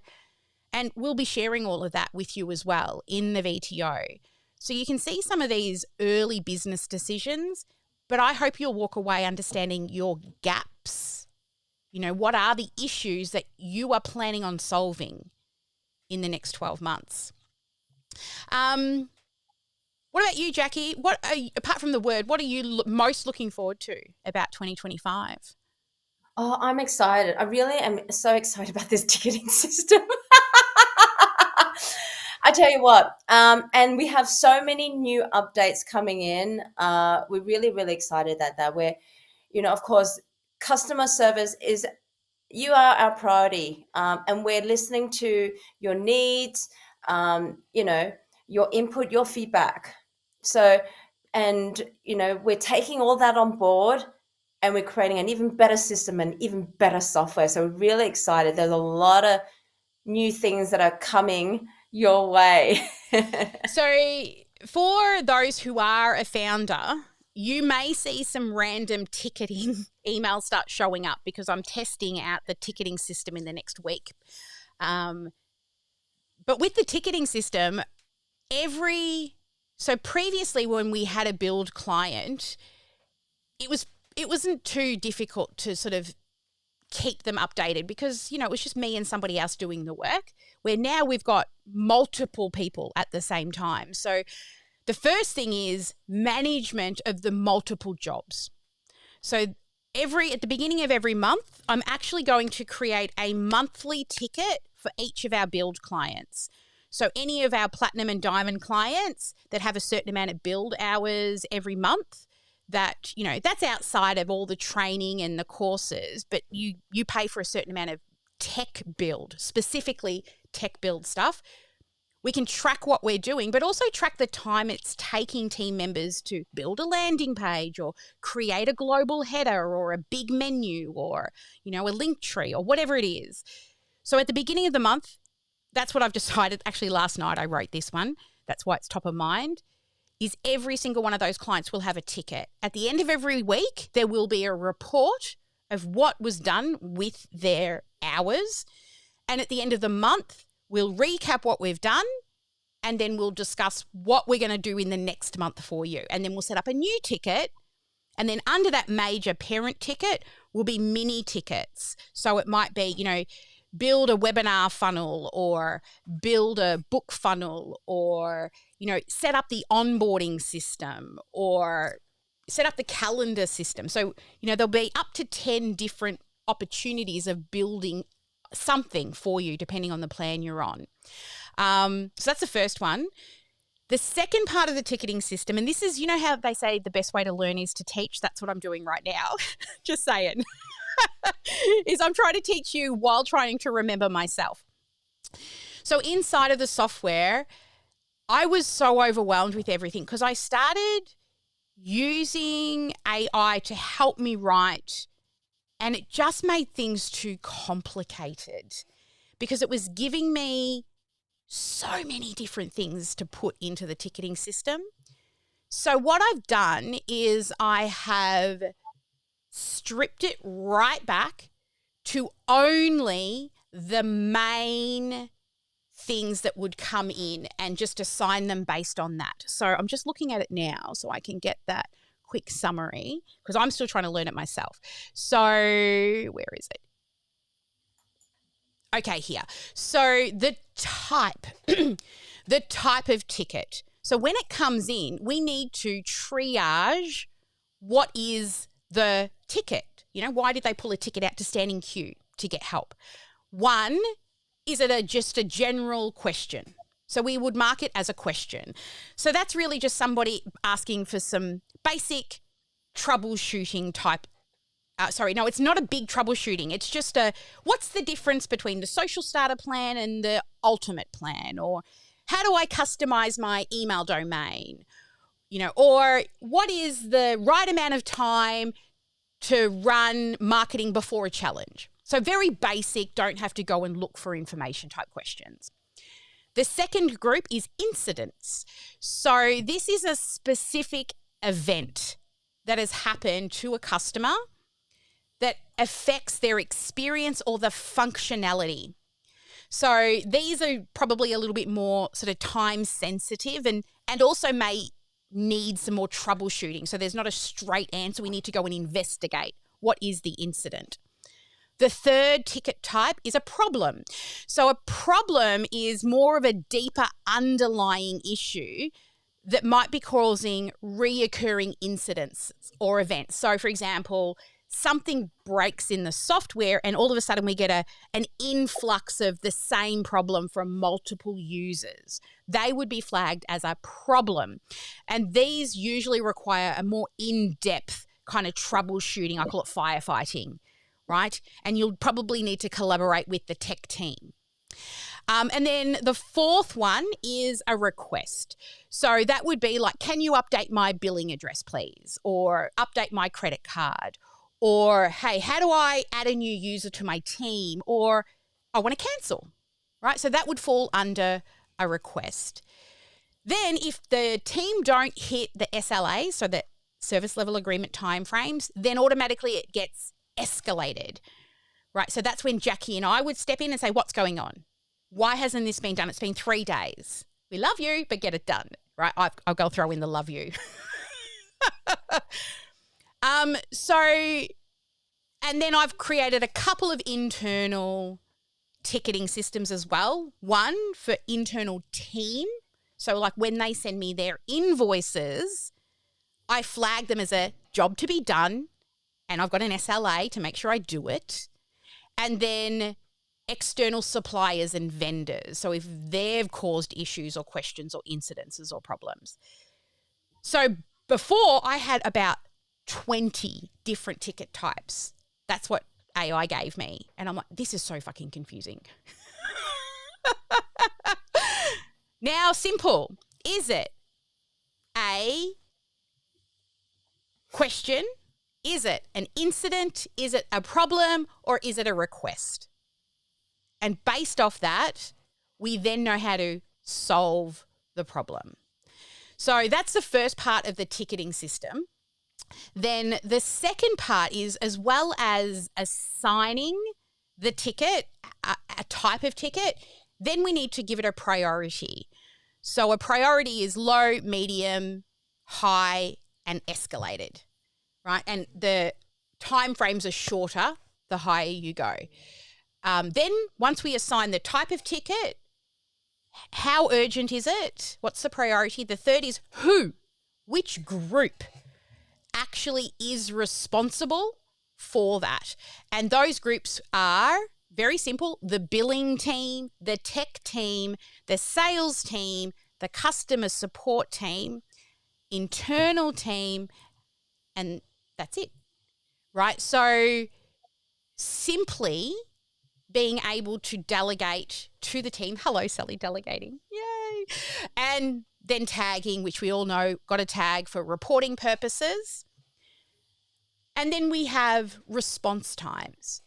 So depending on its priority, how quickly do we need to do the first reply? And then how often do we need to update? So if it's a very high escalated, we need to reply within an hour, and every 3 hours we need to be giving them an update, and it has to be resolved in the day. Where a low priority ticket might be respond within 1 business day, reply to them at least every day to let them know where it's at, and resolve it in 3 days. That's low, and I think that's a pretty good goal, because if you've asked us to update your billing, you don't want to have to ask us in a week, have you done that, right? So those timeframes are going to become really important. So I don't want to, I'll drop it in the chat for you, Jacqui. You can have a look how many pages there are now. But it's huge, right? But this will become the beating heart of why we have a really robust customer service system, I think, for 2025, because You know what? I just realized, I think that is a separate episode on its own, ticketing system. Once I finish building it, we are actually looking at putting it into OmniSAM as a feature. I'm talking to the developers of the software to see if we can actually integrate it easily for those people who need it.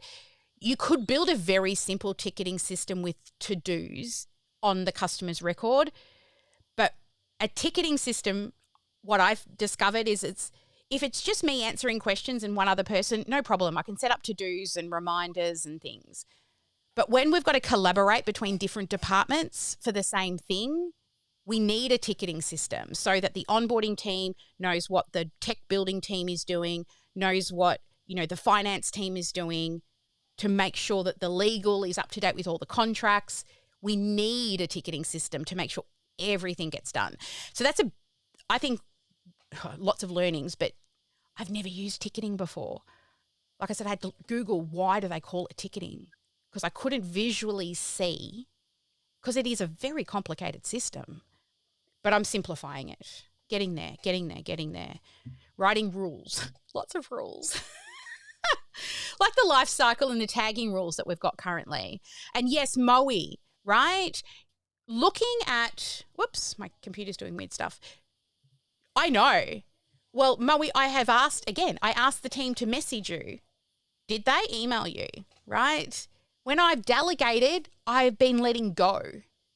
I think I'm going to be watching the ticketing more. That's going to become my job. Not actually doing the work, but watching the tickets to make sure the people are doing the work and then just jumping in to do reviews. Yeah. So ticketing, I think we could definitely teach more on that. And weekly reports. If I was paying, I would want a weekly report. I don't know if it's too much though, Jacqui, every week. Because sometimes, I think clients wants to know. And I think if I was a client, I'd like a report of once a week. It doesn't have to be a long one, it can be a short one, but I think that's definitely something that is important to keep our clients in the loop with, with what we're actually doing. Because here's the thing, even though they don't hear anything, we're actually doing work behind the scenes. We are. Yeah. But the client doesn't know this, right? So, right. And that's what's really, really important when you're doing business like this, is the communication, right? So, all right, we've gone off a tangent. So we have totally. Let's have some last words for this year. So we've got the VTO. workshop coming up at end of January. Yes. And for those, it is 31st of December. Yes, the founding rate to buy tomorrow. Any Goes more up. new subscribers will have to apply for the register. We'll be registering for the new rate, OmniSAM rate. Yes. So if you haven't yet, make sure you sign up today. That's it. Once we hit 2025, the founding 2024 rate disappears. Those who have joined us will stay on that rate for life. So if we add extra features, especially on the top level plan, but also if you need to, for example, drop to social starter for a while, then you will still be on the founding rate. You can ask, you have to request, but we can put you up and down between the rates that are in the plan right now. Let me get you the link because I'm just going to jump into the back end here because here's the best place to go. Go to omnisam.com.au/store. That's omnisam.com. I'm typing it in myself. sam.com.au/store. I'm slowly building out the store. Let me see if I can do a share screen on this one, Jacqui. There you go. I'll put it in the chat. Yeah. Oh. Where is it here? And I can actually do it like this as well. Where's my share screen one? Let's try this one. It's not quite there, but let's go. Where's my little window? Oh, there. That's in the way. Go to store. All right. So here is the store. And you will see that a few of the things that we've added, and I'm going to be adding more, is, we've got some of the things up here, but I've added all of the OmniSAM plans. So these are all the coming new prices. So you'll see these are the end price that we're going to land on. We're not going to get to those price points. That's what we will eventually be selling the software to until I feel that the customer service is up to snuff, really, to be able to do this. But you will see that the 2025 rates are already showing. But if you scroll down and you see these ones that say end, these are the old ones and they will disappear from the cart when the countdown timer hits 0. Right, so these are all ending. So if you want to grab and make sure that you are in the founding level plans, you could just grab the 27, or if you want to set up all the functionality, and what I'll do, anybody who joins us on the 147 between now and the end, look, here I go again, Jacqui. I will have our team. Normally, you have to set up your business in a box following a video. I will give you a New Year's gift of having our team set up your business in a box for you, and then all you have to do is the things that only you can do. Right? So we'll say, okay, we've set up everything. We've given you some emails. Go read them. If you don't like them, change them. We've built your landing pages. We've put all the copywriting in. We've put all your images. We've linked all the workflows. Just go and double check that you're happy with the copywriting. And like your privacy policy and terms and conditions. Make sure you seek your own legal advice, but we'll set all of that up for you. So the whole thing will be functioning for you to start driving people to your calendars and your whatever lead magnet you choose, plus all the no dead end strategy that comes with it. So if you join this plan, we will do the setup. Now, normally, for us to do the setup for you, we would charge this. So this is done for you, $3,000 to do it for you. Those people we've given the business in a box to in the past have to follow the videos to set it up. But anybody who joins in the final day, I'm going to gift that entire setup to you so that it will be usable and fully functioning for you within 30 days. Okay, within 30 days. So head to omnisam.com.au/store, and I recommend grabbing this one right here because honestly, it has all the goodness in it. It does all the automations and websites and courses and payment processing and calendars and scheduling and team and unlimited domains and websites and e-com stores. And Sally, shut up. Yeah, so we're slowly adding more products into the store. Most of the time at the moment, we're just quoting on things because the store is just, it's not it's live, but, you know, it hasn't been indexed properly yet. So, Jacqui, I've just thrown my foot in it and given away something else again that I didn't discuss with you. Is that okay, Well, Jacqui? This, we just haven't shared it with everyone yet. Yeah, so because it is a lot of time. It is a lot of time. So make sure, grab this offer because it's going to go away. It's not that when we hit the 1st of Jan, that's it. We're not going to go back. No, that's it. Forever, you'll be locked in. And yeah, I'm so excited about 2025, to be honest. So it's going to be an amazing year. And I hope some of you will be able to join us for the VTO. So if you want to know more, just head to omnisam.com.au/VTO, and I'll just pop it in the chat as well for everybody who's here live. Honestly, it'll be one of the best investments that you do. 297 Australian dollars to be able to walk away with a really good plan and numbers. And all of the VIPs, we're actually going to catch up with you in 90 days time after the end of the VTO to check your numbers and show you how to review and reset your numbers again. So yeah, that's going to be really valuable. Like I said, I used to do it by myself before I had my own team, and honestly, traction and profit first is how I've chosen to make decisions in business. So yeah, it's going to be awesome. Come join us. What are you most excited about, guys, out there in the big wide interweb world? Yeah, please comment. We'd love to hear from you. What's your word of the year? Yeah, 2025 word of the year. Oh, did you do VTO before, Monica? Maybe. Oh, we love Monica. Monica's is a returnee to our community. Hi, Monica. Hey, Monica. So what's next? Well, for us, I should spend some more time with my husband because, you know, quality time is his love language. Maybe that should be my word of the year. Personal balance. Personal goal.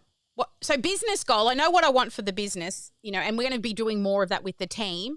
What about your personal goal, Jacqui, for 2025? I think my personal goal is also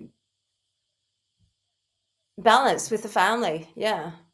Spending quality time with them. Yeah. Because starting up business, it takes so much time as well. You know, there are sacrifices. There are. And, you know, I think this year, even though we're still building and we're still moving forward in this growth, you know, there's also, I think, balance, quality time with the family. I think for me, I need to start looking after myself better because I'm really good at looking after everybody else and stressing about other people's problems. And you like me, like we see, oh God, the customer needs help. And then, so I bought walking shoes yesterday, Jacqui, purple ones. Hey, purple ones. Yeah, and I went walking and I walked hard enough that I didn't feel like talking. So that's step one. So if you want to shut up, get her to walk. Is that right? Well, I usually walk and talk to you at night around the backyard, but I'm not really pushing myself. So yeah, I need to take better care of myself. You worked here for a week with me. You see what happens. I just don't stop. Yes, self-care. But it isn't about that. It's also taking time to reflect on your own too as well. It gives you an opportunity to show up better in your business too, right? Thinking time. Thinking time, right? Yeah. It's, yeah. Mhm. Walking and thinking. That'll be nice because, you know, I can't talk because I'm walking so hard. Join your fasting challenge. I love to fast. I have no yes. problem fasting. I can fast. My problem is I don't eat enough. You wouldn't think so, right? But I don't eat enough. So I have no problem fasting. I can go a whole day, no problems. But I don't fuel because when I was really big, like I was 128 kilos. I was big. And I started telling myself to only eat when I was hungry, and that's how I lost 52 kilos. So I still have that mindset for some reason. If I'm not hungry, I don't eat, even if it's dinner time, just because the clock tells me to. Danny says, you don't like rules.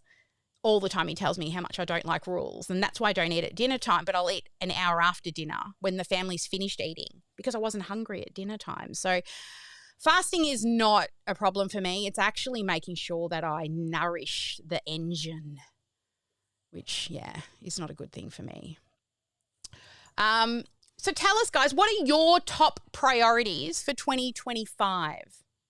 Like, what's the one thing that you really want to commit to make happen this year? Share your thoughts with us. Put them in the chat. We're definitely going to be monitoring the chats and things like that. We've got the GSD coming up. Can't wait for that. But we should wrap up because we said we'd only be on for 2 hours, Jacqui, and it's been, actually it hasn't been quite 2 hours because the tech didn't work straight away. It's been an hour and 56 minutes. Grit and love. That looks like Monica. Grit and love. I know Monica's been through a journey over the years that I've known Monica, and she's come back and forth as a client and not client, and she's been through a lot. And you are shining now, love. When I see you on your lives, you shine. Meg says hers is marketing and self-care. Every day be marketing. I have to give you one of these. And some sparkles. Yes. You cannot sell a secret. You cannot sell a secret. Every day be marketing. I even love going to market so I can talk to people and potentially meet new customers or buy stuff. You're buying. Did you ever do markets, Jacqui? Like actually go Yes, yeah, of tell me. course. Yeah. You know, I also had a clothes store and a bag store back in those days too. Yeah. Sell secret bags. Our company was called My Secret Bags. And then I used to market selling clothes that a friend of mine they had in China, so they shipped it over to me and I'd sell it in the market. So yeah, it was so much fun, but I ended up spending most of my money in other people's stores. Exactly. When I used to do it for network marketing, I would literally I'd buy all my profits, but I'd meet lots of leads and book parties, you know, and that's why I love markets. All right. So Bridget says, I have to monetize joyous movement, joyous content, support that makes you smile, being the example of what I preach. Yes, lead by example. Delegate, Sally, delegate. Delegate and elevate. That's what it says in Traction. Jenny says, publishing my website. Jenny, I have done a lot of work on your website. A lot of work. I don't know if you've jumped in and had a look at what I've achieved over break in yours, but your e-com store is nearly done. Your website is looking mighty fine, and I've SEO'd it all as well for you. So it's not just a matter of putting things on. I'm going into the back of images and putting in metadata, and I'm putting in prompts and code in the back end of the website. So when one of the little robots that run around the internet are indexing, like Google and Yahoo and all of that, I'm putting prompts that you can't see that tells the robots what to do and what to index.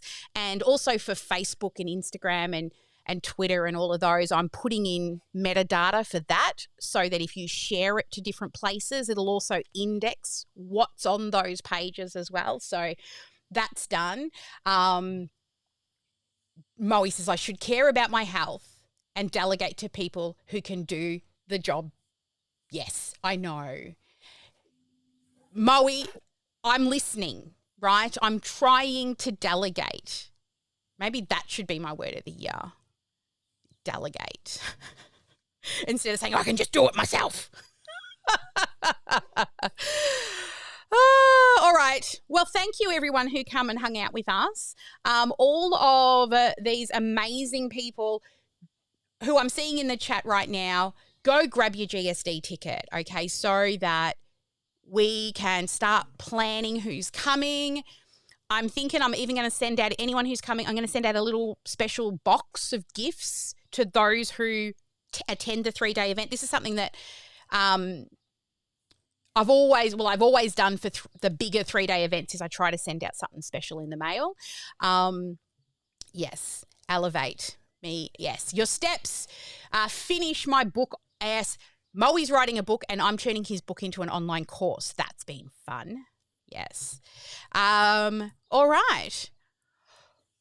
So before we go, I want to take a moment to thank you, Jacqui, for sticking with me and coming and joining me on this crazy ass ride into a software company business. Honestly, we're going to grow old and probably end up in an old crazy person's home together. Like, and I have to look after myself so that I can live long enough, right? You're good at you great with the self-care. I'm so bad at the self-care, right? Have you seen, oh, well, actually, this is just saving money. No hair, no nails. Startup style. Yeah, right. No hair, no nails. If you know me, I love my nails and hair, and I haven't got them done because it's going to cost me a shit ton to do this. And to keep the nails updated, I just spend it on marketing instead now. But yeah, we're going to draw a wage too. But thank you, Jacqui. And, I'm looking forward to when we actually pay ourselves for the first time this year. A regular, maybe not as high as we first hoped at the start, but it still will be more than nothing. We have to reward ourselves. I don't know. A little bit is still, Well, the business pays for you to come here. It's bought a couple of computer bits for us. Oh, yeah. Oops, wrong button. This one. Hang on, I've lost my Jacqui. Here she is. Yeah. Did you want to end off with any parting words to our visitors that have hung in with us? Oh, hang on. There we go. Talk again. I must have muted you. Thank you, everyone, for watching today, but also for those clients who stuck with us from the beginning till now. You've been on this massive, crazy roller coaster ride with us, and we just want to thank you. And, you're not going to regret it. This is going to be even better. It's going to go better. There's amazing things that are happening.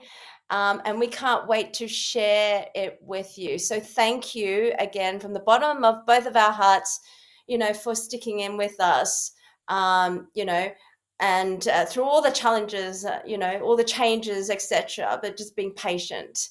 We promise this is going to all pay off for you.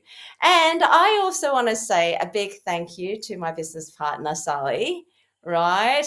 Because for one, trusting another person to become a business partner is a big decision to make, right? Choosing, have I chosen the right business partner? Oh my God, what happened? This happens, that. It's a big, massive decision. So thank you for sharing your money with me. Oh, baby. We will make way more together than I ever would alone. And we are. Exactly. We are going to enjoy life, right? We are.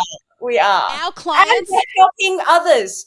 That's the most important thing. We're going to transform many people's lives, but we're also going to give back more to charity as well. And that's our goal too this year. Yes. We do. I'm looking forward to that. The charity side of our vision, which is letting not-for-profits have the software, right, is a big part. Once we're profitable, that was our goal. to let Well, also, not-for-profits. we have the systems in Oh, place. I'm not going to do it until we're at that customer service side and we can manage the influx when we offer this for free to not-for-profits. But it's based off the Canva business model, actually, because I really love the Canva brand values and why I've been such a big ambassador of Canva since it began, because of their business values. And thank you, Jenny. Thank you, Bridget. And thank you all for jumping in live and keeping those chats coming in. We love you all. We really do. And for trusting in us to be part of your journey. We want to be more than just a software company. Yeah. Like, we're creating a bit of a movement here for female business owners. We are more heavily focused in the Australian market, but don't get me wrong, we'll be coming to America and we'll be running events there and going to the Philippines because we've got so many team members over there now. Oh, and yes. We've got some big things happening with team in the Philippines, which we'll talk more about next year as well. So hang on. Because at the moment, there are three major legs of our business. The software, right? That's the product, you would say. The online education school mentoring part, which is really just the Sparkle world slightly adjacent. And then service. So people who are like, I'm too busy, just do it for me. And there are three major legs of our business. So one, you want to do it yourself, join the elites. If you want us to do it, pay us to do it and you get access to the elites. But everything comes with OmniSAM.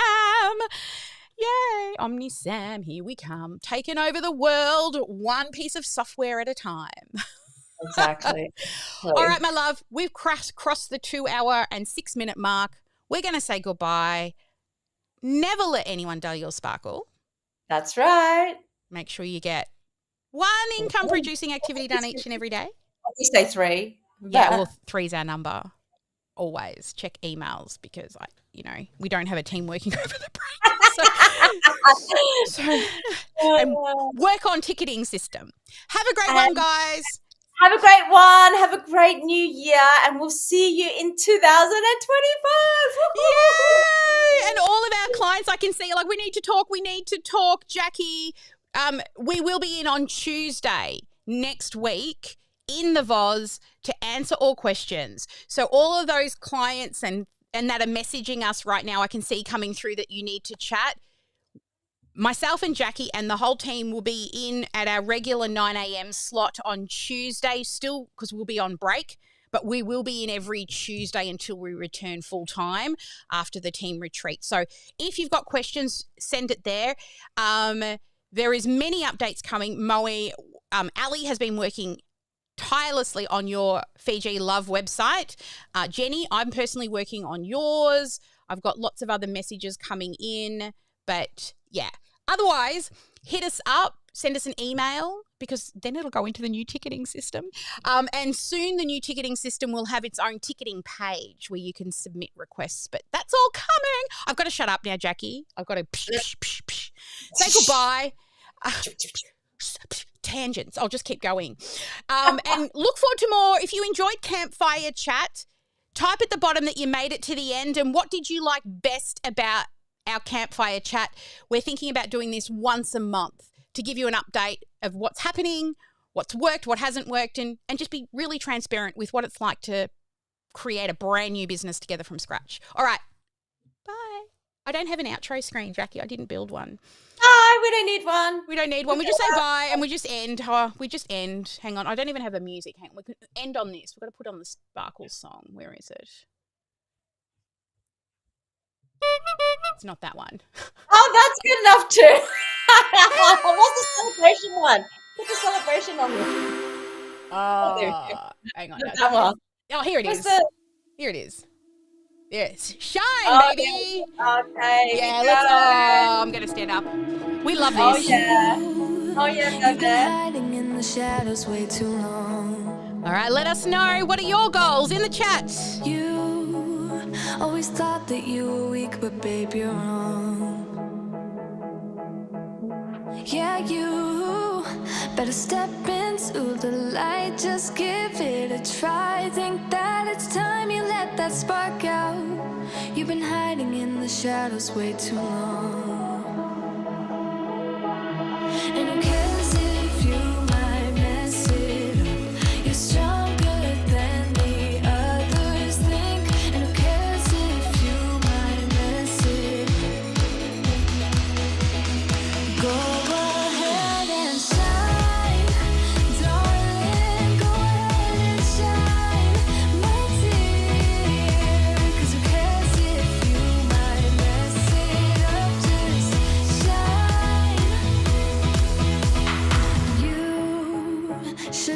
yourself, 'cause you're a work of art. You should know that you are perfect with those flaws. Yeah, you better step into the light, just give it a try. Know that it's time you let that spark out. You've been hiding in the shadows way too long.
Oh my God! It's going to be so exciting.